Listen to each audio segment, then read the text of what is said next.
Good evening, and welcome to the 2021 Advocacy Season Kickoff. My name is Jose Ortiz Jr., and I'm the CEO of the New York City Employment and Training Coalition. Thank you to all of our members that have joined us this evening. NYCETC supports the workforce development community to ensure that every New Yorker has access to the skills, training, and education needed to thrive in the local economy, and that every business is able to maintain a highly skilled workforce. Our membership is composed of 180 workforce providers, education institutions, and labor management organizations that provide job training and employment services to nearly 600,000 New Yorkers. Before we get started, I want to share my appreciation to our team at NYCETC. You may have noticed that our team has expanded over recent months, first with Steph Birmingham and Chloe Berger in November and December, respectively, and then with Lena Bisset and Maria Delgado Richie in January. They have each already had a tremendous impact on our work here at NYCETC, and I thank each of them for their dedication to the organization and to our community. As you can see, we have a packed and informative agenda over the next 90 minutes. I'll start by moderating a discussion with Congressman Ritchie Torres.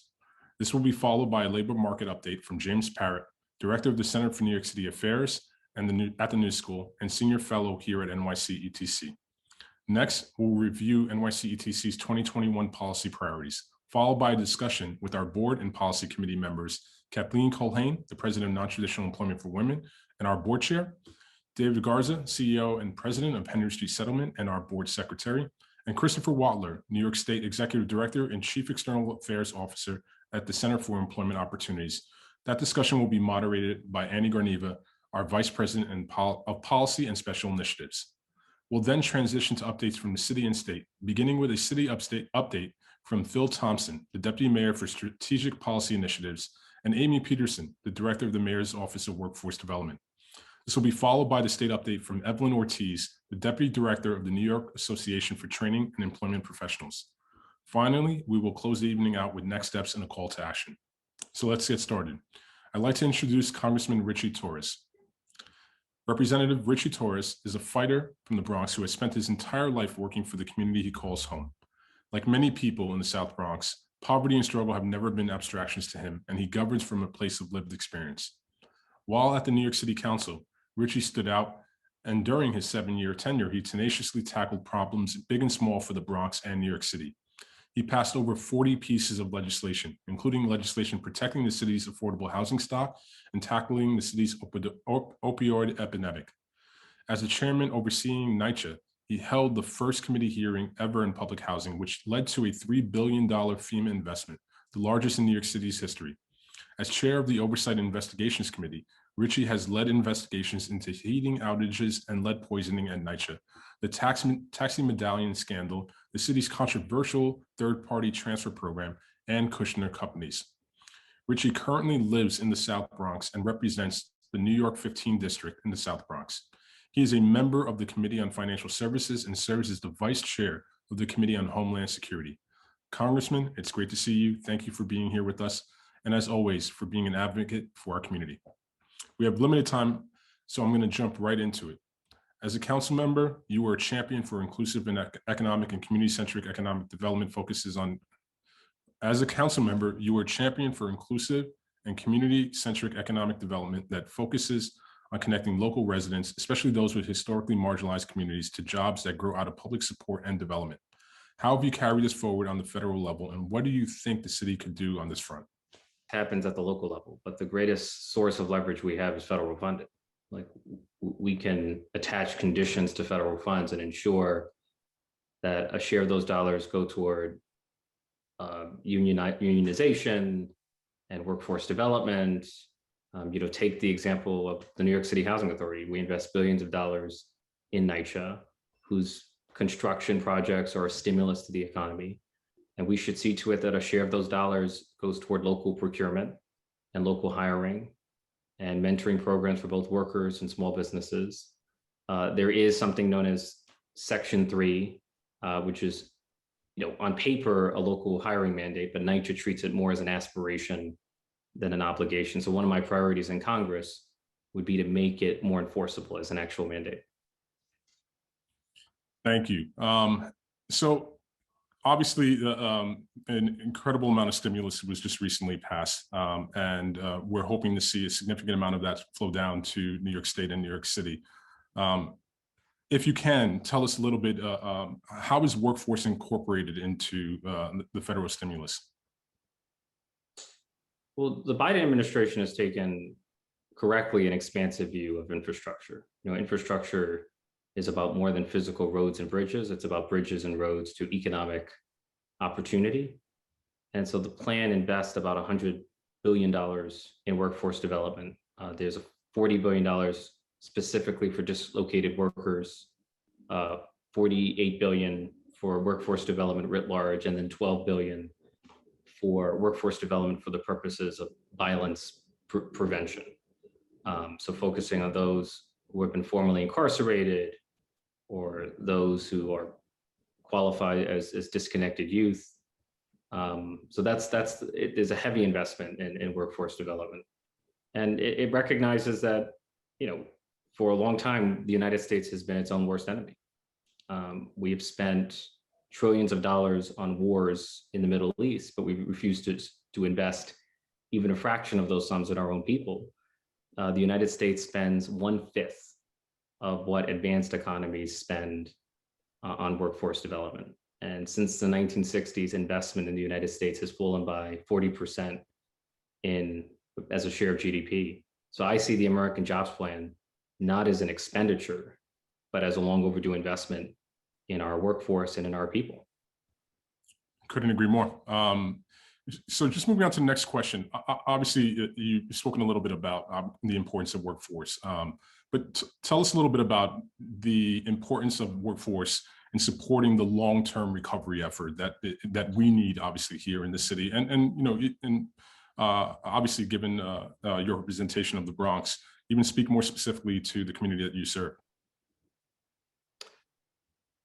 Well, I believe it was, Bill Clinton famously said that the best anti-poverty program is a job.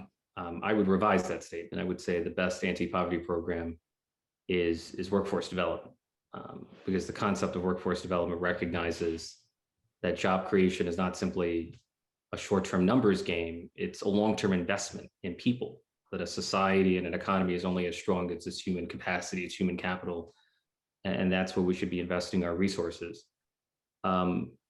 I would argue that we should rethink one of the organizing principles of our society, which is the notion that everyone must go to a four-year college and study Shakespeare and enter the workforce. There is the majority of Americans have no college degree. And there are many Americans who prefer and are better suited to career and technical education or workforce development apart from college education. And instead of imposing a one-size-fits-all model or steering everyone in a single direction, why not allow people the flexibility and the freedom to choose the path that's right for them? So I'm hoping for a vocational career and technical renaissance in America. We have to break away from the higher education industrial complex. There was one statistic that I found particularly sobering. According to the Department of Labor, for every student entering 9th grade, only 16% of them, for every 100 students entering 9th grade, only 16 of them are projected not only to complete college, but to end up with a job that requires a college degree.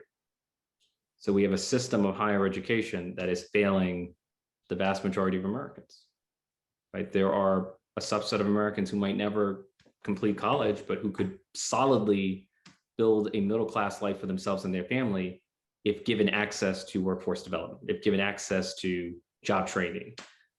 So as far as I'm concerned, our approach to workforce development, or lack thereof, inflicts senseless suffering and creates a crisis of structural unemployment. And over the weekend, I appeared on Face the Nation, and I said there's nothing more corrosive to a society and to our economy than structural unemployment. Wherever you have structural unemployment, you tend to have higher rates of substance abuse and violence and depression and deaths of despair.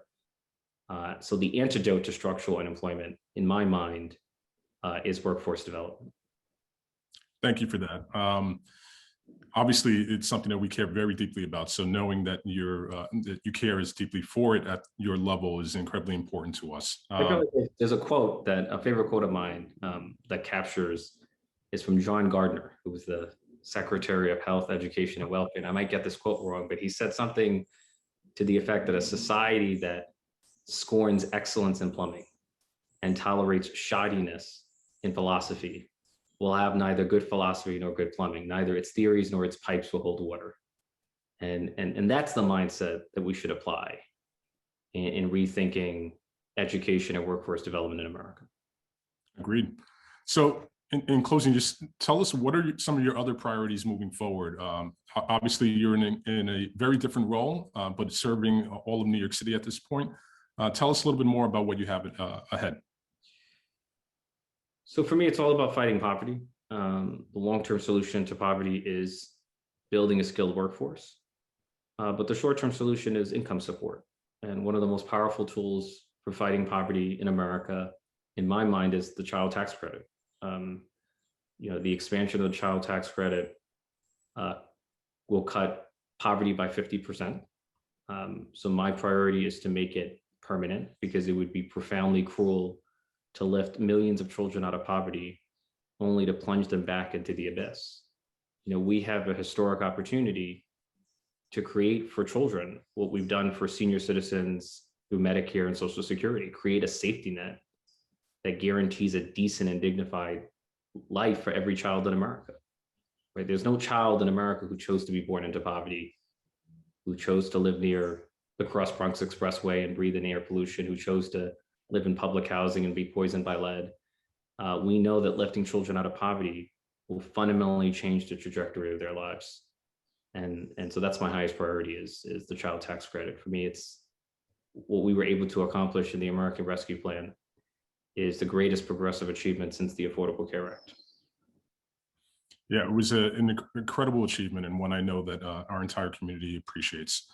Congressman, thank you again for being here with us and for being such an incredible champion. We are really going to need your support now more than ever in order to get New Yorkers back to work. So thank you for being here with us. Look forward to working with you. Take care. You too. I'm now going to introduce James Parrott, the Director of the Center for New York City Affairs at the New School. James, the floor is yours. Thank you, Joey. It's great to be here. Good to see everyone virtually. If I could have the first slide, Annie, thank you. So today I want to quickly review some of the latest economic numbers, talk about where I see the New York City economy headed, and what our big challenge is, and what the role of workforce development organizations in that is. It's very clear, as has been discussed, that the American Rescue Plan is a big help. It was much needed, but even by year's end, we will be a long way from recovery. Revised employment data came out. I'll talk about that more in a minute. It showed even greater losses in 2020 than what we were aware of before, and that the U.S. has fallen further behind, that the New York City has fallen further behind the U.S. But our labor market challenges are not limited to job losses. We'll talk about long-term unemployment and some related developments. In short, New York City is facing a massive labor market reallocation need. And I would strongly urge that New York City use some of the American Rescue Plan resources that are already here. Congressman talked about $100 billion in the American Jobs Plan. That will certainly be worthwhile and important to have. In the absence of that, we should start investing some of the resources that are here now in building and putting in place this labor market reallocation system that's needed. And we'll talk about the role of workforce development organizations in that. To take a quick look at some of the numbers, first of all, on the next slide, this shows the case rate for COVID-19. We have to get this better under control than what it is now. We've come down a little bit from the mid-January peak level, but we're still much higher than at the national level. The next chart shows the ramification of this in terms of the greater proportionate job loss in New York City. As of February, the latest data, we're down 13.6%. That's about 630,000 payroll jobs from where we were in February of 2020. That's more than twice the national job loss. And you can see from this monthly trend, we haven't regained any jobs to speak of in the last 6 months. And this is because of the second wave and maybe the third wave of COVID. So it's really essential to get that under control. The next slide, just sort of reinforces the fact that we're worse off than the nation overall. This compares the 15 largest cities. New York City's had by far the greatest job loss. LA and San Francisco are not that far behind. Some cities are even less than the national average overall. In the next slide, this is just an update of the numbers. There's obviously a lot of numbers here. We're not going to go through this. These are the revised numbers. In early February, the Labor Department annually revises the employment numbers for the previous year. We didn't fare too well on that revision. Not surprised. It usually happens in a downturn. The revisions were greater in New York City than nationally. So this shows, something that we're well aware of, that 80% of the jobs New York City has lost have been concentrated in this face-to-face industry category that includes hotels, restaurants, arts and entertainment, transportation, retail, trade, construction, and so on. The job decline in this sector has been 25%. That's a depression level magnitude of decline, much greater than in the remote working category where finance and information, professional services are. There's been a 7% decline there. 7% is a severe recession. 25% is a depression. Moving on in looking at how these job losses have played out by industry. In the next slide, please. I'm sorry, the previous one we skipped over. One before that. I'm sorry, I think we're going the wrong way. One more. There we are. Thank you. There. So this looks at the demographic dimension of the job losses. This just underscores what we all know. Given that Latinx workers are heavily concentrated in the face-to-face industries, they've disproportionately borne the brunt of the job decline. Also, less educated workers without a high school degree, young adults have been hit very hard. Foreign-born hit harder than native-born, and low-income workers hit much harder than higher-income workers. Now, where do Black workers fit in this? Black workers tend to be heavily concentrated in the essential category, which includes healthcare and government. Blacks are present in a lot of industries, some of which have been hard hit, and they tend to be, as with less advantaged workers generally, last hired, first fired. So they have experienced job losses across industries, and they've borne the brunt of the personal health challenges that all essential workers have borne. So they've been adversely affected in different ways than in terms of sheer job losses, although their job losses are greater than average overall.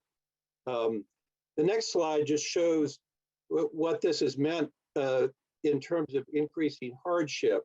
There are many forms that the hardship takes. A lot of people are far behind in their rent, and bills are piling up for a lot of people.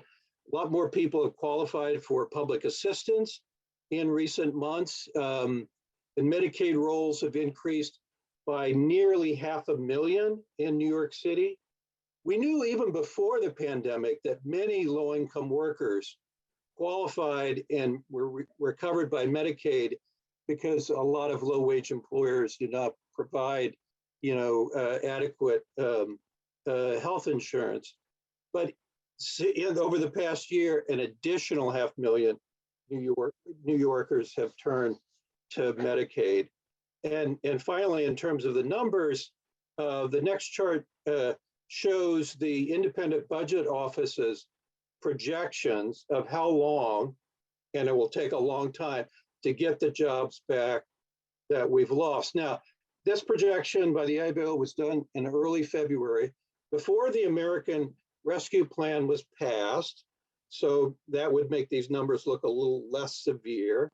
On the other hand, this was also before the revised job numbers were out, which showed the decline in 2020 greater than what's indicated here. So, this picture, my thinking in terms of what the economic and employment outlook for New York City is, it's pretty close to what these numbers look like.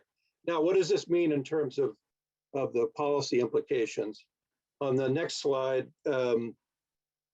keep in mind that under the American Rescue Plan, unemployment benefits were extended and the pandemic unemployment assistance continued. Those benefits now will run out in September, and we will still be hundreds of thousands of jobs behind where we were last February.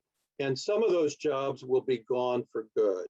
In addition to sheer job losses, over 500,000 New Yorkers have been unemployed for more than 6 months. That's the threshold for what's considered long-term unemployment. Many ill effects associated with that. We know that at least 320,000 New Yorkers are working only part-time, involuntarily, because that's all their employers provide. And 200,000 city residents have dropped out of the labor force. Women in particular, bearing the bulk of family care responsibilities, have been more adversely affected in terms of labor market participation. If you reconfigure the unemployment rate to factor in the people who have left the labor force and those involuntarily working part-time, and add those to the number officially unemployed, the underemployment rate in New York City is 25%, not the 13% or so in the official numbers. Now, workforce development, or in the next slide, this is just draws attention to a recent report from the Employment Training Coalition that we did together with them at the Center for New York City Affairs, that reported on a survey of many of your member organizations and how your organizations and your constituents have fared during the pandemic. And what we learned from that was that a lot of organizations have developed new ways to access programs, to provide access to programs, and adapted trainings to a changing job market, and delivered those services in a digital fashion, and helped constituents access the technology to do that. Served many low-income workers of color in hardest hit communities, even while they were experiencing reduced resources and all of the health and other challenges related to COVID. Given the historic labor market reallocation and training need that the city is facing, better funded workforce development organizations are really going to be essential to New York City's recovery. And finally, and this is my last slide, there's a need, as the city contemplates how to organize this massive job reallocation effort that's needed, there's going to be a level of coordination that we've never seen before. We've never really had a need for it on the scale that we have now. We need to figure out how to do that. We need to address and put in place better worker protections, particularly for gig workers and independent contract workers.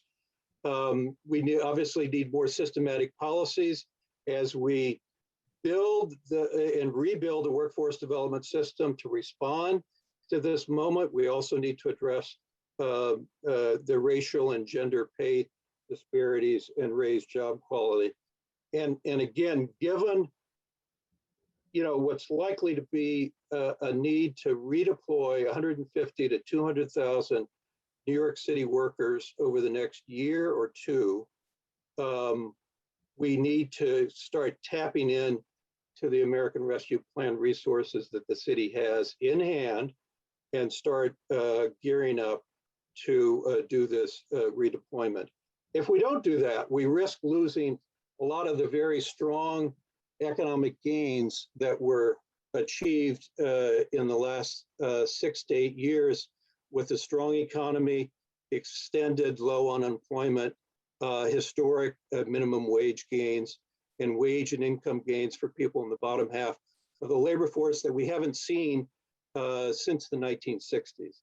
So a lot of that progress is at risk right now unless we get busy on addressing this challenge. Thank you. Thank you, James. I'm now going to take a moment to provide an overview on our 2021 policy vision and priorities. Over the last year, NYCETC has convened working groups, including the New York Workforce Recovery Strategy Group, which produced our report released last summer, Recovery for All. The report assessed the impact of the pandemic on our community and provided a set of recommendations that would inform us over the last year. Since then, we've held countless forums, convened small and large groups of members and partners, and held over 100 one-on-one meetings with our members. Additionally, we released 3 other reports. The first report was Economic Ripple Effects, a first look at the economic toll of the pandemic on our membership, the broader workforce development community, and of course, our clients. The second report was Bridging New Yorkers into Good Jobs, a toolkit on building a bridge program. This was done in partnership with the DOOR, Perscolis, and General Assembly through a micro grant that was produced by the New York City Office of Workforce Development and the New York City Economic Development Corporation. And finally, just 2 weeks ago, as James mentioned, we released New York City Workforce Development Organizations, Resilient Through COVID and Essential for Recovery, which was a follow-up to our COVID report done in partnership with the Center for New York City Affairs at the New School. All of these convenings, reports, and individual meetings have informed the priorities that we will outline and discuss today. Today, our priorities are grounded in the same reality that we have experienced over the last year, and that is that the pandemic has acted to reveal to all of us what was already obvious to our coalition and our members. It is because of that our city leadership and agencies must shift and align systems, investments, and decision-making processes that fuel our economy towards a talent-driven economic development model that recognizes human capital as the primary pillar and the source of prosperity and growth within our communities and among our businesses. For that reason, we have reframed our priorities to be centered on 3 key pillars. The first being people. We must invest in improving all New Yorkers' ability to access economic opportunity through the development, expansion, and full funding of effective training models and upskilling programs that connect New Yorkers to essential and growth sectors, as well as prepare them with 21st century skills to navigate the evolution of industries and company work culture. The second is community. We must align and embed local workforce development into economic development processes and practices to ensure that economic development creates jobs for local residents and businesses. And the third is system. We must design an intentional system that includes education, job training, and employment services, economic development, and the New York Workforce Investment Board to increase the visibility, access, alignment, volume, and quality of services. I'm now going to hand it over to my colleague, Annie, who's going to introduce and moderate our next panel, which will talk a little bit about our vision and priorities. Annie? Thanks, Joey. I have the pleasure today of speaking with New York City Employment and Training Coalition's Board and Policy Committee members, starting off with Kathleen Culhane, who's the President of Non-Traditional Employment for Women, as well as NYCETC's Board Chair. We also have David Garza, who is CEO and President of Henry Street Settlement and NYCETC Board Secretary. And last but not least, we have Christopher Watler, who is New York State Executive Director and Chief External Affairs Officer at the Center for Employment Opportunities. Thank you all for being here with us. To our audience, please add any questions you have in the chat throughout the conversation. We'll spend the last 10 minutes of our time answering your questions. And so we look forward to hearing those. And again, this is really meant to be, I just like to emphasize the point that all of these policy priorities and the discussion we're having today very much stems from you, from myriad conversations that we have with you, both one-on-one as well as every event that you have attended and questions that you pose in situations like this. So we welcome all of your input today and moving forward. So I'd first like to start off with talking about how the pandemic and increased racial and social justice movement have affected NYCETC's policy priorities. So first, to answer that, I'd love to turn it over to Chris. Thanks so much, Annie. It's really a pleasure to be here with everyone today, and really appreciate Congressman Torres and James' analysis. And particularly excited about our policy priorities. I think it was Frederick Douglass in 1846 that said, "America will not allow her children to love her." And to me, that quote kind of encapsulates the challenge that I see in the work that we do at the Center for Employment Opportunities and our member organizations of the coalition. That every day New Yorkers who want to work and want to do support their families and live in this city are faced with so many challenges, particularly New Yorkers of color and communities of color. And I think what COVID has done is to yet again, right, the Frederick Douglass quote is from 1846, and we are now in 2001, and we are still seeing many children who will not be allowed to love this great country of ours. And I think that that's a challenge that we see with COVID, but it's not new. And in this city, I hear we talk a lot about getting back to normal. The normal wasn't good for a lot of workers who weren't making a lot. If you were coming home from prison, or if you were someone working a job where you couldn't make enough money to make rent, these are real challenges. And so I think we have an opportunity moving forward. And I appreciate the thoughtfulness of the board and my fellow members of the policy committee, really to think about equity throughout all of the work that we developed around these recommendations. So when you think about advocating for legislation to promote community hiring or investing in effective on-ramps to skills training, it's not that these ideas are new, it's that these ideas take on an increased priority as our city looks to recover. I was really struck by James's number for young adults in the city, 35% un or underemployed. That is really challenging for a city when young people in our city, in our communities, are not connected to work, and maybe other pathways to economic mobility. So I think thinking about training, skills training, our efforts with CUNY, these are so important if we're going to have a kind of equitable recovery. And I'll add, I think the reforms, whether it's criminal justice reform, other efforts that are going on in the city, what I appreciate about the thoughtfulness of these recommendations is they really took a look at a lot of the efforts underway in the city and state. And I think increasingly what we're going to see if we implement these policies is a more equitable economic recovery and economic mobility for many of the job seekers who are often left behind. Excellent. And David and Kathleen, would you like to add anything relative to how you see specifically the pandemic and racial and social justice efforts reflected in our policy priorities?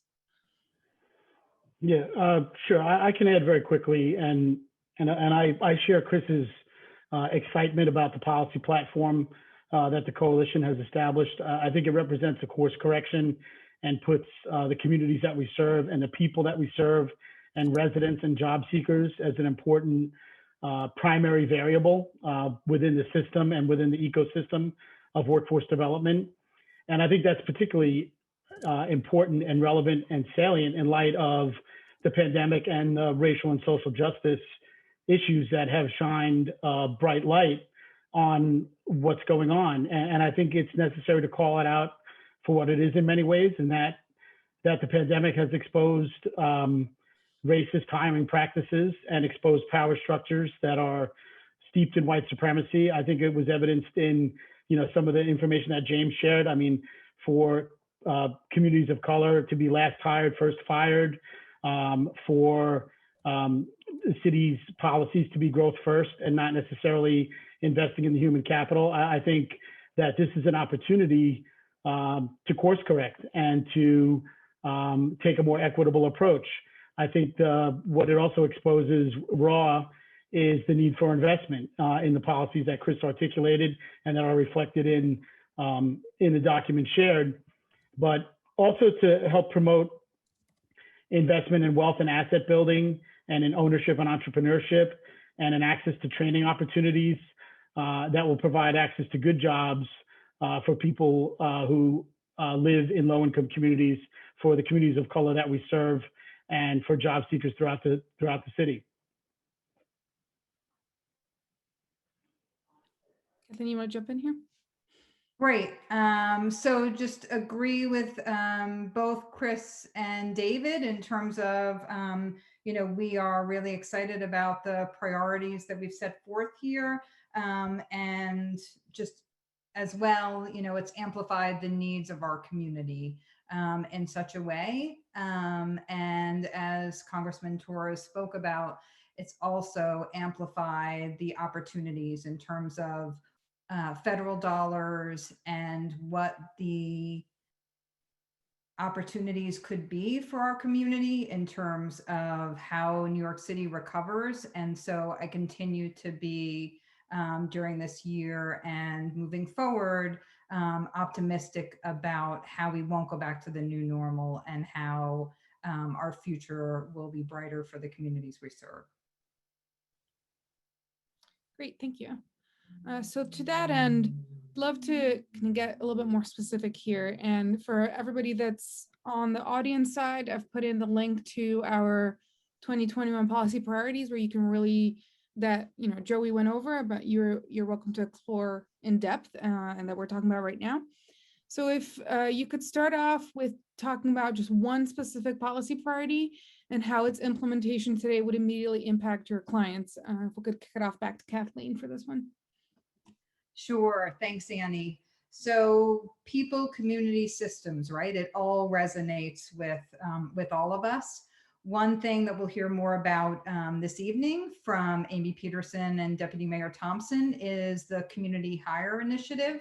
It's something that's exciting for me in my role with non-traditional employment for women in terms of how the building trades have agreed and announced with the city for community hiring legislation. So this is something that when you think about a new graduate, a tradeswoman who has an opportunity through pre-apprenticeship programs like ours to get into the building trades, to have not a job, but a career.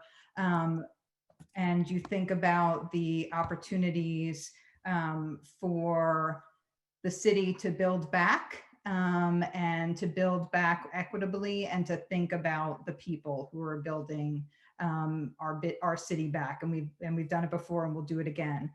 Some of the things that Congressman Torres said really resonated with me in this point in terms of thinking about things like Section 3 that he was talking about, which is still considered more of an aspiration than an obligation. And so talking about mandating not only the goals like the community hire legislation where, goal of 30% hours worked by the most poverty stricken zip codes and or NYCHA residents. It's something that we do at New in our Signature Projects program for tradeswomen hours goals, but it needs to be mandated. It needs to be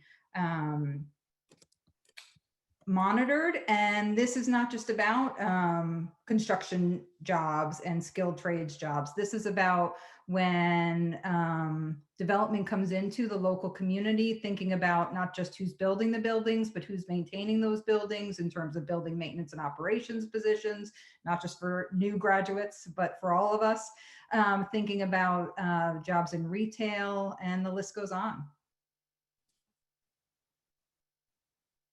Anybody else want to jump in here? David, maybe? Yeah, sure. I think to continue Kathleen's thought, and I agree 1,000%. We've seen a lot of evidence on Lower East Side where community hiring can benefit local residents. And to the one of the closing points that Kathleen made, it's multiple sectors, right? Through the work of the Lower East Side Employment Network, we had close to 1,000 placements over the course of the years of the peak economic development. Some of them were in construction, as Kathleen pointed out, but over 60% of them were in hospitality. I think that the city needs to look at the growth sectors where quality jobs exist, whether it's healthcare or whether it's tech or other sectors, because it rounds it out. Construction is certainly a part of it, but then it's to Kathleen's point, who are the tenants, who are going to be the economic development stakeholders to maintain the ecosystem once it's up and established. And I think in order to do that, I think a number of these priorities have to be activated simultaneously, because when economic development comes, you have to have the investment in skilled labor. And so I think, whether it's a flexible fund or 10% of funds allocated from economic development projects, people need to access the skills in advance of the development and to be ready for the jobs when they come. So I think that underscores Kathleen's point around investment. Excellent. Oh, Chris, did you want to add anything in there? I'll just add that, for me, I'm very excited about the kind of our ideas around helping to incentivize employers to creating more equitable talent pipelines. On the supply side, as many workforce programs are, we're supplying work-ready individuals who want jobs. But, at the Center for Employment Opportunities, we work with people with past convictions, and that it's challenging when employers won't look at certain job seekers, and the employers are missing an opportunity. And so whether it's providing wage subsidies to small businesses to do targeted hiring, or encouraging large employers in the city to really look at their hiring practices to really open up jobs.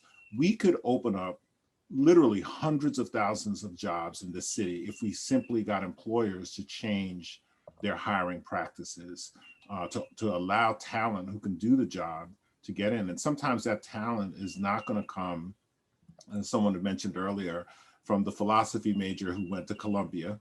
God bless them. We love philosophy majors from Columbia University, but I also want to get the kid from Arthur Avenue who maybe took a wrong turn in life, but has come to an organization like CEO and is really interested in work and also needs an opportunity. So if we could really get employers to see the incredible talent in this city, that all over this city, and to give that talent an opportunity, I think those employers would learn. I think employers of the future are going to be successful because they can really access this, the untapped talent that's often on the sidelines. Couldn't agree more. So now to the big question of, if you had all the power that a lot of people are vying for right now, namely, if you were the next mayor, which of these priorities would you implement in the first 100 days of your administration? And I'm going to throw this one to David first. If I were mayor, well, God help us all, first of all. But I actually think this question is a very important question. But I also think it's somewhat of a trick question. I do not think that there's any one policy that a mayor could or should focus on in his or her first 100 days of their tenure. I think that, as providers, we know all too well that this is not a sprint, it's not a marathon, it's a decathlon, and it's a decathlon of simultaneous activity. And I think, Ritchie Torres, one of the pieces of information that he shared in his valuable connection with us was that presently we're only investing 1/5 of what civilized, economies invest in their workforce. And so I think that the new mayor, I think she needs to invest. And I think that she needs to invest across the platforms that are articulated here: people, community, systems. I think it has to happen simultaneously. There needs to be investment in bridge programs. There needs to be investment in wraparound services. They need to put in policy and legislation around the 10% from economic development projects, around the Workforce Development Fund. She needs to name a deputy mayor of workforce development, economic development, and housing to line up the accountability. And I think that these things have to happen simultaneously and with sustained focus throughout the administration. But it's, 4 years goes by in a blink. And so I think that first 100 days is the timeline to get everything started quickly so that you can actually make some progress. I just want to say, David would make a terrific mayor. So if he's ever thinking about running, I would certainly work on that campaign. I realize that there's a lot to think about for mayors. And I think what is really powerful about the proposals is the way we've kind of focused it. And so my hope is that, our next mayor will come in and really think about what do the people, who have not been as well served by the system need. Right. So just thinking from the equity perspective, many New Yorkers who lost a job are very capable of finding their own job with a little support and help. And that's great. It's great that we have a workforce system where someone like me, for example, could really make use of that system to get a job. But I'm worried about, I live in Bedford-Stuyvesant in Brooklyn, in central Brooklyn. I'm worried about a lot of my neighbors who've been struggling through this pandemic, who maybe haven't been graduated high school, who maybe haven't held a steady job even when things were good. I'm worried about those individuals and how we create opportunity and economic mobility. So I think I think David's correct. Everything in here would really help to push this, push our city towards a more equitable recovery.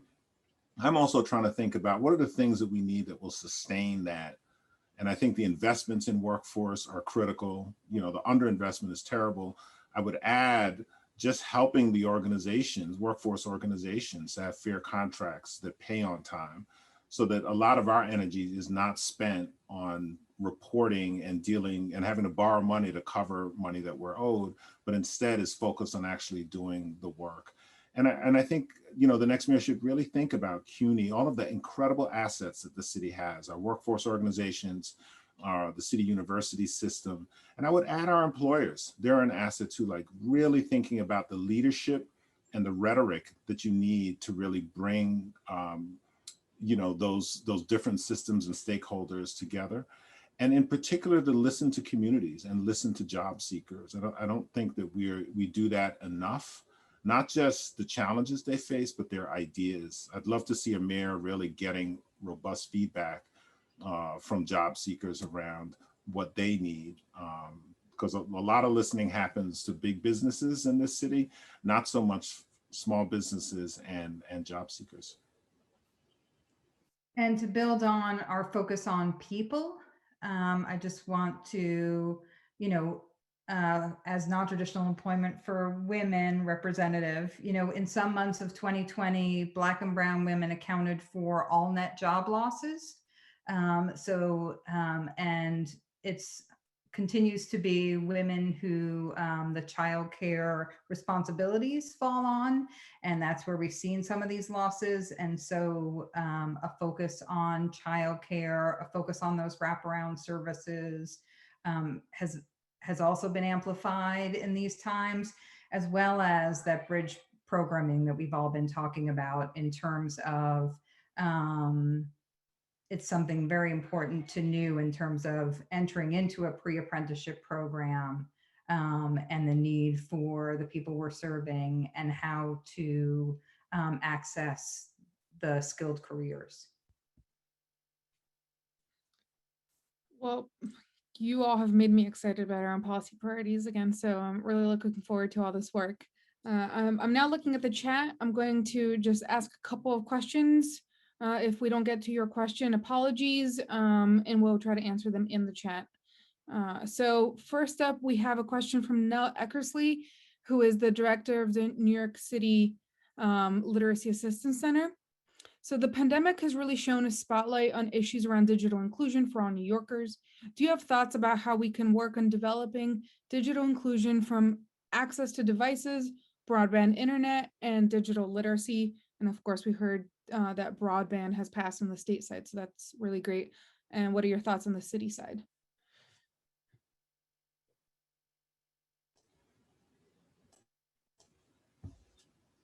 Oh, should anyone jump in? Annie? Whatever. Yeah, I think the access to broadband is critical. You know, I was so pleased to see the libraries, for example, stepping up to provide free broadband locally here. But we have to do so much more. That infrastructure in this city, the fact that we are still not at a point where we have, you know, broadband broadly available is challenging. So, you know, I think workforce organizations can be a real conduit, both for tech items. At CEO, we worked with funders to really give out laptops and other tech items to our participants. But I think providing that access to folks more would be great. I would say too that we need digital skills literacy for many folks as well. It's been an interesting journey, and I know for many organizations figuring out how to do remote learning with your participants. But a big challenge is, even if you give someone a device, if they can't access the internet, you know, that is really, really challenging. And that's a challenge we as a city, we should commit to overcoming, you know, in the next couple of years. Like, we should just get that done in the city. And I can actually provide some flavor on the advocacy that we've been doing up to this point, hearing this need drastically from all of our providers. We've been pushing for funds from both the private and public side to really be opened up for providers to be able to give people laptops. It's no longer a nice to have, it's a must have in order for you to access a program. We know that a lot of providers have been pulling money from grants that were allocated to, you know, other type of support to be able to give people those kinds of resources. So we've been pushing that should just become the new normal, that if you enter a workforce program, you should also have some kind of access to a digital device. So the next question that I'll ask, and then I'll turn it over to the city, is from Sam from the Urban Wild. She asks, are there thoughts around rerouting young adults that are out of school and out of work who commit non-violent offenses to be provided workforce training as an incarceration alternative? And right off the bat, I'm just going to throw that to you, Chris. Yeah, you know, there's so much work has been done to really increase diversion. The supervised release program in the city, for example, really cutting jail admissions and without sacrificing public safety. I think particularly for young adults, I'm actually, and I've said this to many of my board colleagues, I'm very concerned about young people in our city through this pandemic, particularly young adults who are not connected to school or work or other positive activities. You know, I worry about those young people being left behind, and I think we need, you know, specific efforts really to address, you know, to address their needs. So, you know, whether it's access to training, paid transitional work, you know, opportunities for those young people to get the skills that they need and to get engaged. At CEO, we have also experimented with using credible messengers in our workforce program. We just completed an assessment of that showed the young people in the program who were part of the credible messenger mentoring were more likely to be employed and stay employed. So we know also something about how we engage and deliver services, you know, to young people in the city really matters as well. So we want to think about them in that kind of developmental context. But I think in this city, we have a lot of infrastructure and resources that we could bring to bear to really help young people get connected to employment.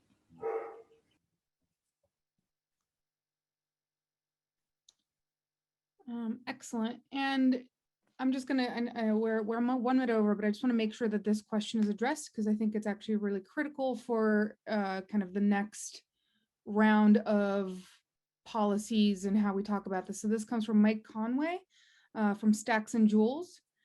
So he asks, many high growth job areas are related to automation, yet these jobs are so new, they do not fit into the existing workforce and union structures. What needs to happen to bring new pathways into the existing system? So go ahead, Kathleen. Yeah, love the question. That's what we're talking about here, right? What are the new opportunities? What are the ways that we're all going to be working together now and in the future? How are systems created, and how is there a ladder for careers, and how are these not temporary jobs but careers, and how are we looking at models like the apprenticeship model and pre-apprenticeship, where we're training as we're employing and as we're helping people build their wealth and build their access to the middle class, and changing not just their trajectory, but future generations, as we're looking at the new opportunities in our city, and also looking at continuing to build up our city and thinking about the green economy, and the list goes on. And so there are models that we know work that I'm excited to build on. Excellent. So on that optimistic and future-looking note, I would like to thank you, Kathleen, David, and Chris, for being here with us. Always excellent to talk to you, and really look forward to making all of this happen with you and everyone on with us today. Thank you, Annie. And Thanks, also Annie. shout out to interns that are here from the Thinkubator. I love that we have actual participants on, and just really appreciate all your questions and ideas. So next up, I have the pleasure of introducing the next part of the agenda, which are city and state updates, to get it a little bit more local and focused. So first up, I'd like to introduce Deputy Mayor Phil Thompson, who is our Deputy Mayor for Strategic Policy Initiatives, as well as Amy Peterson, the Director of the Mayor's Office for Workforce Development, with updates from the city. Mr. Deputy Mayor, welcome, and thank you so much for being with us. The floor is yours. Thank you. Can you hear me? Good. Yes, we can. First, I was able to listen to the last panel and I enjoyed it. And I just want to say, Kathleen was talking about growing a middle class, transitioning folks into the middle class. And I just want to say that idea of workforce training and building, strengthening the middle class did not come from the business community, did not come from the conservative part of this country. It actually came from movements in New York and other cities that demanded these things. And the dominant thinking about workforce about workers in America and how they should be treated actually literally was built out of slavery, which was America's first big business. And so we're still fighting an uphill battle. When you look at a country like Germany, and I heard the congressman talked about how other countries invest so much more in workforce, is because workers are seen as like part of governance, part of what makes the economy hum. That is not our tradition in this country. So I just want to reflect on that. I was asked to speak about a little bit about looking forward, what to expect in future years, and what might workforce trainers think about. And I imagine that Congressman Torres talked about the likely heavy federal investment coming soon in infrastructure and healthcare. And it's long overdue. If Democrats have their way, there will be a lot of investment in workforce training as well. And I know you've probably seen some of the preliminary budgets, which are quite exciting in terms of more funding for workforce. I want to talk just a little bit about what kinds of jobs are likely to emerge. And I'll begin with a couple of examples from things that President Biden is emphasizing. So take battery-powered vehicles, which is a big part of his plan. Most auto companies plan to convert to 100% battery-powered vehicles in the near future. And these vehicles consist of a battery and other assembled parts. That's it. They can be manufactured and assembled in cities. It won't make sense anymore for auto manufacturers to produce cars halfway around the world and put them on super tankers and send them to Newark, and then, none of that. It's just a battery and assembled parts. And so urban manufacturing is going to come back, not just in auto, but in many areas. But it will be advanced computer-based manufacturing. And the future auto worker will not be like today's auto assembly line worker. She will be more of a designer who will work with the customer to design the right car for him or her. Kind of like those television commercials you see on, investing your money, and they ask, well, what are your goals in life? And da-da-da. Well, your car designer will ask you, like, what does transportation mean to you? And what do you need a car for? And then they'll design a car on the spot according to your needs. And the bodies will be carbon fiber. They'll be printed out in a building smaller than a gas station today, and you'll have your car. The car in an urban setting may be closer in size to a shopping cart than today's conventional combustion engine cars. Moreover, the cars will be smart, meaning often driverless, with traffic being regulated by AI or the internet. Smart cars also offer the option of ride sharing on an extensive level. Customers can use their cell phones to call circulating driverless rideshare vehicles that can take them where they want to go. Some transportation futurists are predicting that ride sharing will lead to far fewer individually owned vehicles, perhaps a 90% reduction. The shift to small battery-powered vehicles and fewer cars will lessen the need for entire streets and parking lots devoted to cars. This will open up space in cities that can be used for affordable housing, planting trees, beautifying cities. And again, thinking about jobs, urban landscaping will be in demand. That's going to be, a big job category in the future. Concurrent with the new thinking about transportation is ocean sea level rise and the need for carbon reduction. And we know that there are about 900,000 buildings in New York that need to be retrofitted to use less energy, less carbon, a lot of jobs there.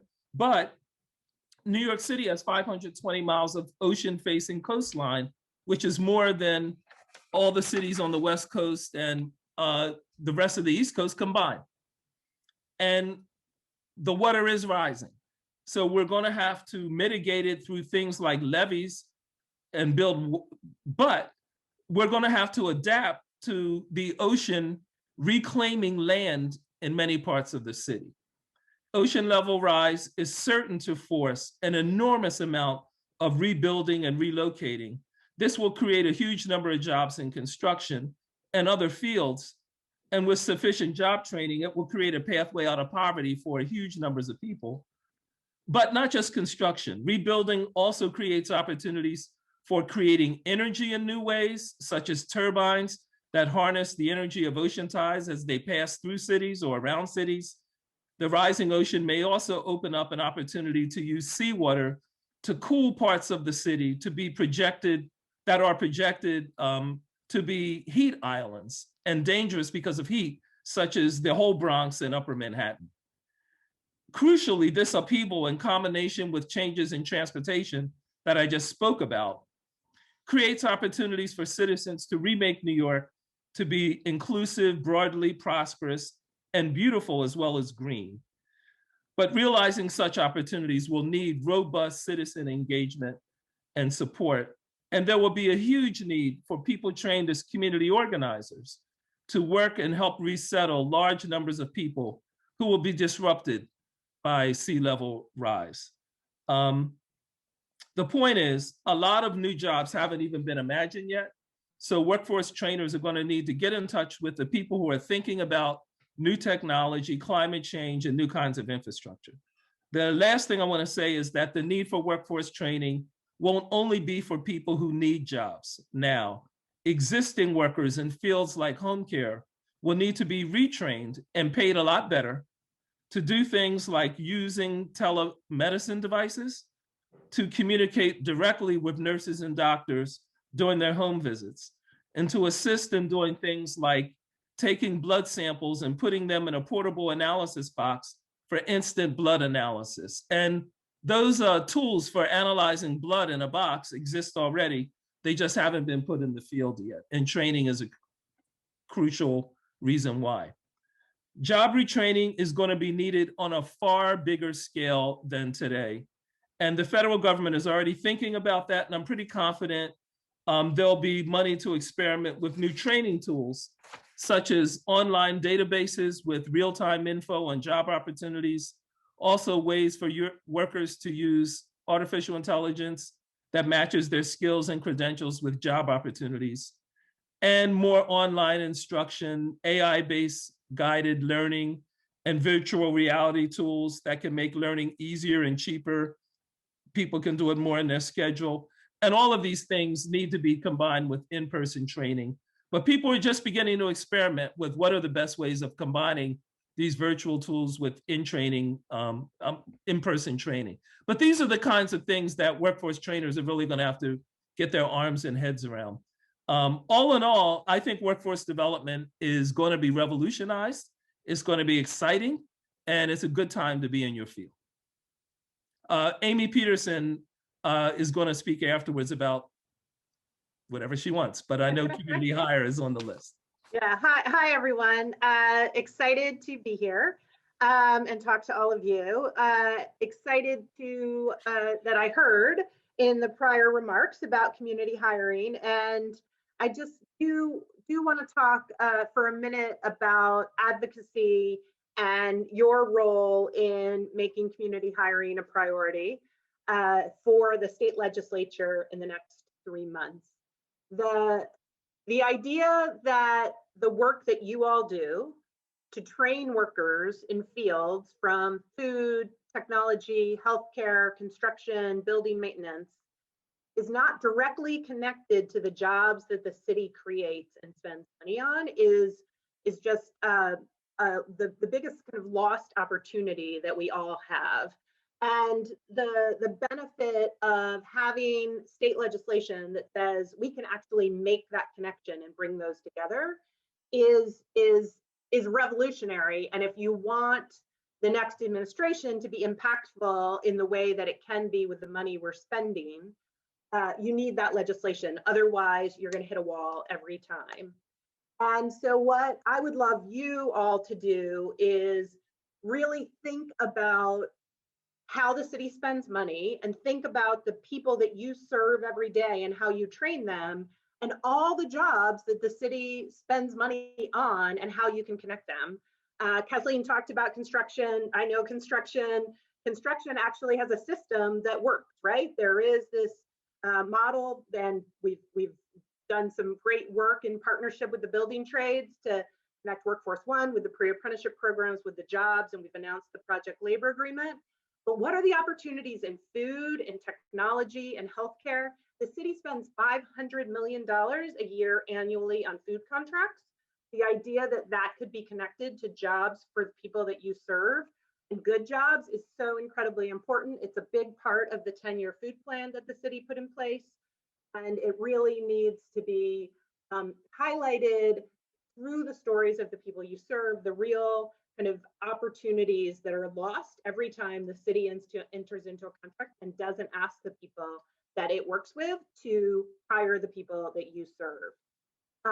The idea that the infrastructure bill talks about, talks about better wages for home care is just something I've been talking about and like dream of and hope for all of us in this, as we move forward. The idea that caring for seniors and people in healthcare isn't part of infrastructure is kind of so untrue. And so I'm glad that this administration is really thinking about that. But I just, the idea that we can think about and advocate for good wages, especially as, you know, James Parrott did a great job of talking about all the people who are out of work, but when we put them back to work, let's make sure they're getting good jobs, good wages, that the people who don't have the college education have access to those jobs. And so really thinking about on the city, state, and federal level, what are the jobs that are going to be created with the money that we're going to spend as a country through this federal spending, through the spending that we're doing, and how do you connect the workforce programs that you have directly to those jobs, as opposed to great workforce programs over here, great jobs over here. They need to be directly connected, and that should be part of all of the opportunities for that come out of the infrastructure bill, that come out of the city's stimulus spending.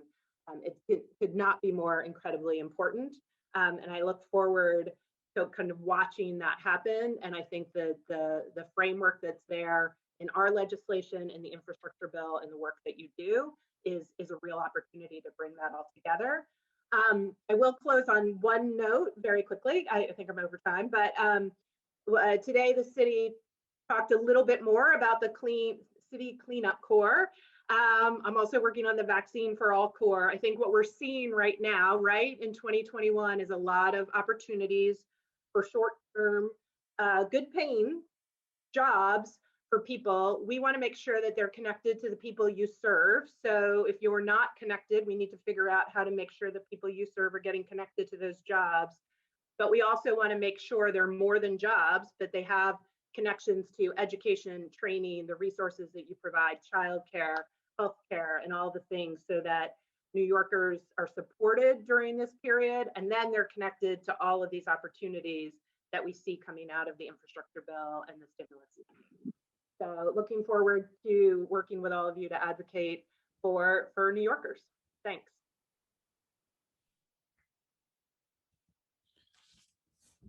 Thank you, Amy, and thank you, Deputy Mayor Thompson.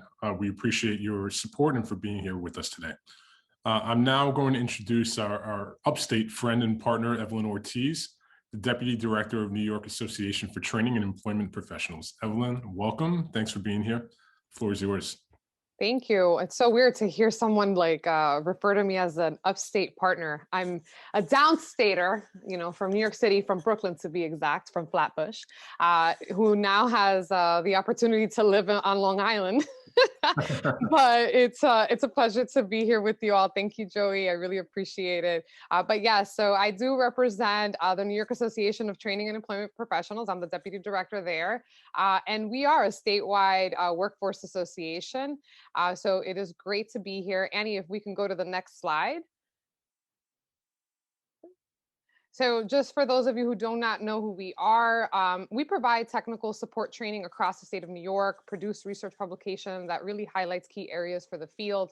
And lastly, what we are most known for is for our policy and advocacy efforts on the local, state, and federal level on behalf of the New York State workforce sector. So many of you on this call today are, are members of ours and partners that we've been working with across, along a number of years. So thank you for your partnership. I'm going to just walk you through a couple of things that hopefully won't take too long, which we just want to make sure that you're kept up to date in terms of what we've been working on throughout the last couple of months. And, some of the shifts, obviously, we just heard that the budget passed about 30 minutes ago. Well, now it's been more than 30 minutes. It's been almost like an hour. But, we'll provide you as much information as we can. But if we can go to the next slide. I think it's important for you all to know that in 2018, NYATEP, in partnership with Jobs First NYC, established the Invest in Skills New York campaign.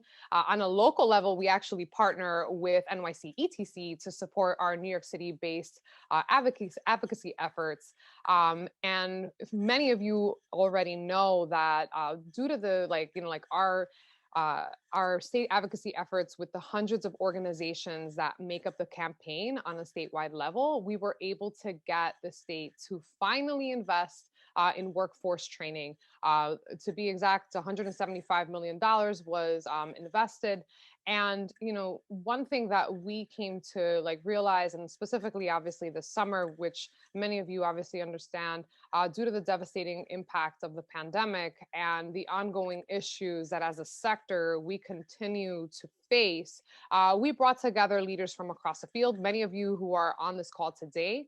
And, we put together the New Way Forward report, which really highlights critical action steps that New York State must take in order to ensure an equitable recovery for all. What I'm going to do actually right now is that I'm going to put it in the chat box for those of you who have not read the report, but it really goes into detail around what the state needs to do, right, in order for us to really recover.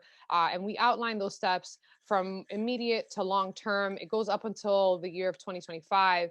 And, we feel really confident that these things can really make a difference. These recommendations can really make a difference for our economy, for working New Yorkers, and for those who don't even have access to work at this moment. If we can go now to the next slide, Annie.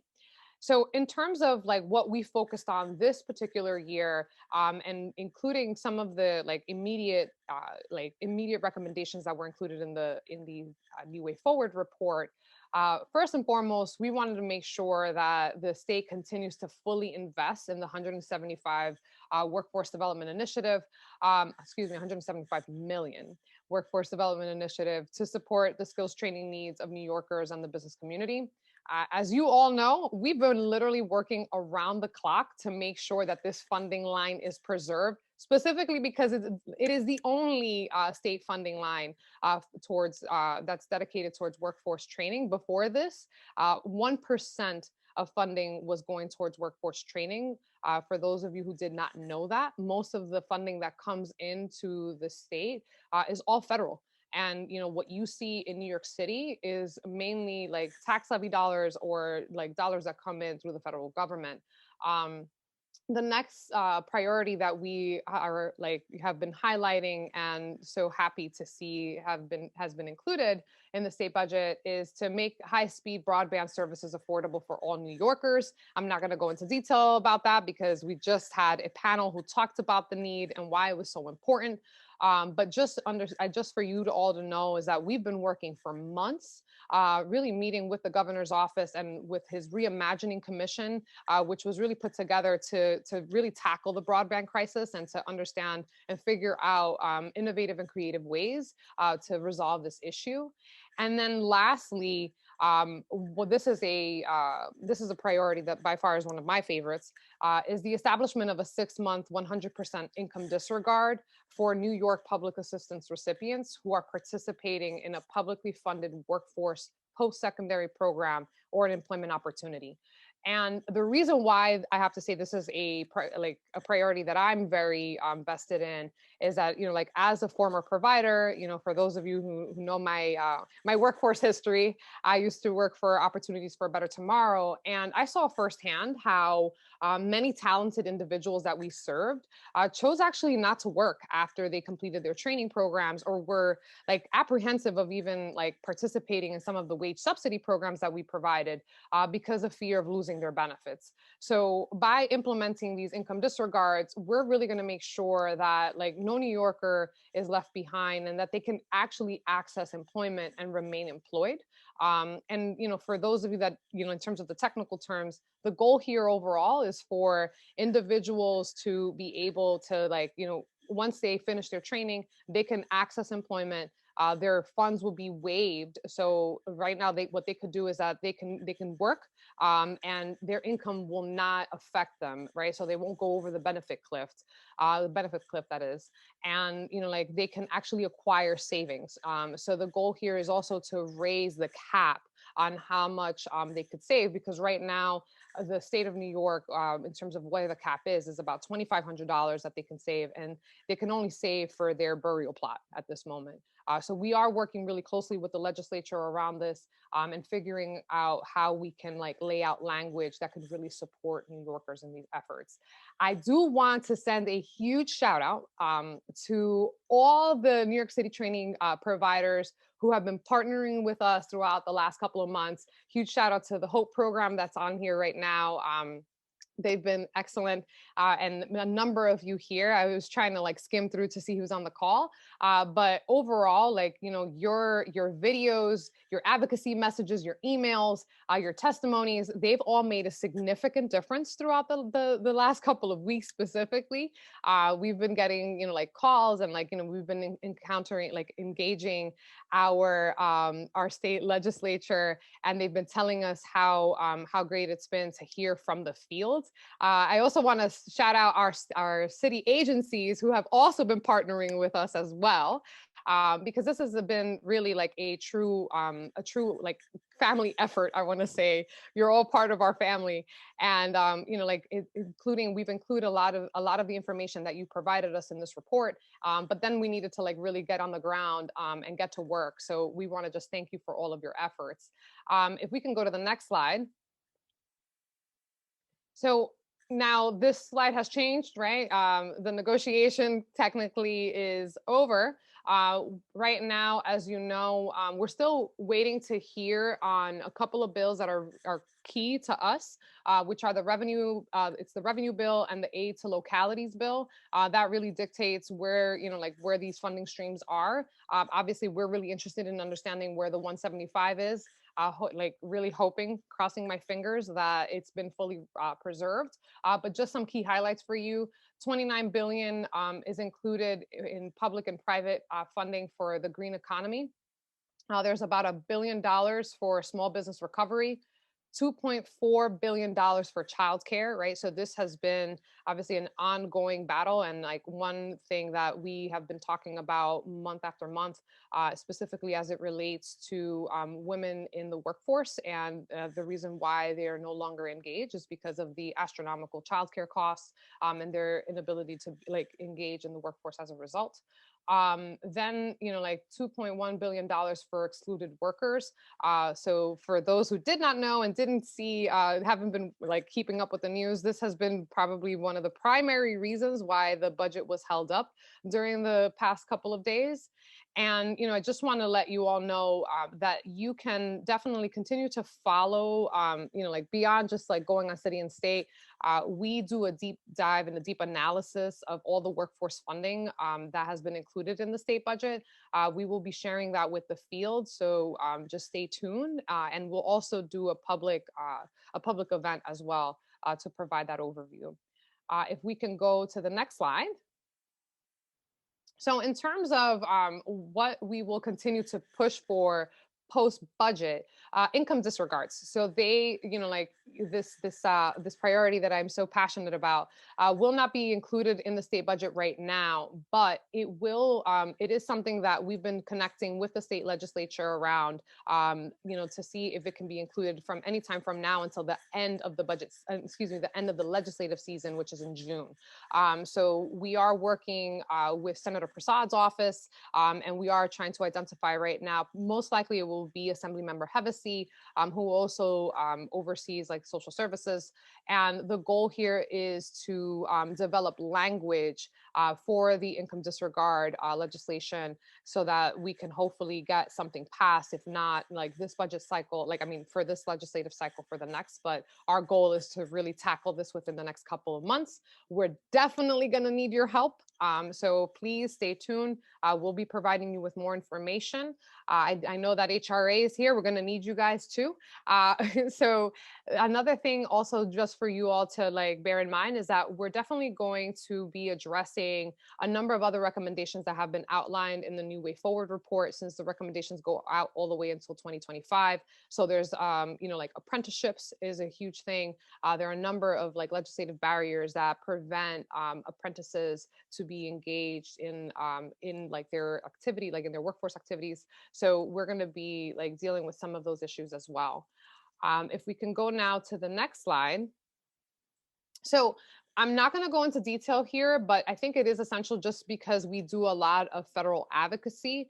Like we do work really closely with all the New York State delegation.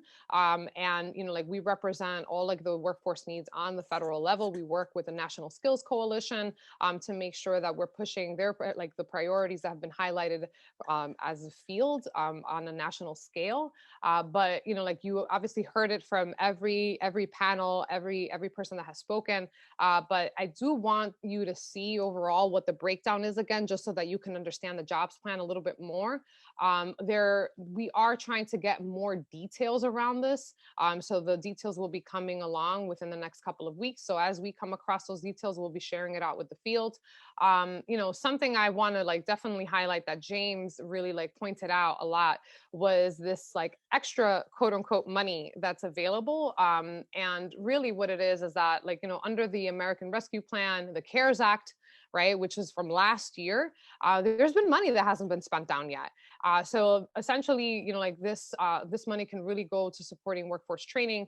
And really like it's up to the localities to really figure out how it can be spent. And we have up until 2024 to spend down the American Rescue Plan funding and up until the end of 2021 for the CARES Act funding.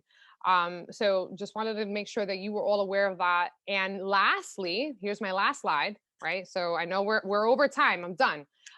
So what we're gonna really like need your help around here is just to make sure that the New York State delegation understands why workforce is important. So it is critical for you to reach out to all of your congressional members, right? So every member that represents, like your constituencies, you need to make sure that they understand how critical it is for the American Jobs Plan to be passed. We will do our best to be working alongside with the 23 states that we partner with to also push for this. Just know that the goal here is for the House to pass this by July 4th. And as usual, the Senate is the wild card. Anything can happen. They can drag the process. Our hope is that that does not happen, since this is obviously a bipartisan issue.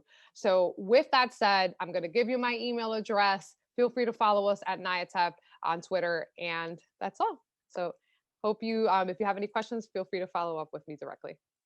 Thanks so much, Evelyn. Appreciate you being here, and thanks for the update. So we're going to close this out very shortly, but just wanted to highlight some next steps. Many of you know that we are engaging in a lobby week. This is the kickoff, and we'll be doing so over the next couple of days, spending time with New York City Council members, and we want to thank the 30 plus NYCETC member organizations that will be participating in those meetings over the next 3 days. We need your help uplifting all of the information that we're sharing and posting on your programs on social media with the hashtag #RecoveryForAllNYC. We'll be launching an online rally in the coming weeks, so please stay tuned for additional information on that. We'll also be asking you to circulate a letter of support for our recommendations with the New York City Council members. So again, also look out for that. As Evelyn mentioned, we are engaged in the Invest in Skills New York City campaign with Jobs First, NYATEP, and we'll be asking for your support via that effort as well to highlight a number of the different recommendations and ensure that we receive the necessary investment in the upcoming budget cycle, as well as begin the process of instituting the necessary policies that we need to reimagine the system for the next administration. And lots of other work ahead, including our work with the New York City Inclusive Growth Initiative, which includes our partners at the Association for Neighborhood Housing and Development and the Regional Plan Association, as we think about developing an agenda that's informed by all of the workforce work from the folks that you've heard on this call, but also supports an agenda here in New York City that is anchored on workforce, economic development, and housing. So with that, I'm going to say thank you all for participating in today's conversation and for being here. We need your support in the coming days and weeks and months. So please stay tuned for all the recommendations and all the information that we'll be sharing over email. Please continue to share on social media. And we will ask you also, we recently announced, as actually today at noon, our upcoming mayoral forum, which is going to be done in partnership with the New York City Workforce Funders, CUNY, the Center for New York City Affairs at the New School, the Consortium for Workers' Education, the Center for Urban Future, Jobs First NYC, Literacy Assistance Center, NYATEP, and the Workforce Professionals Training Institute. So please RSVP for that on our Eventbrite page. It can also be found on our website that is just recently refreshed and launched as of today. We look forward to seeing you at that event on April 28th. Thank you all again. Enjoy the rest of your evening, and we'll see you soon.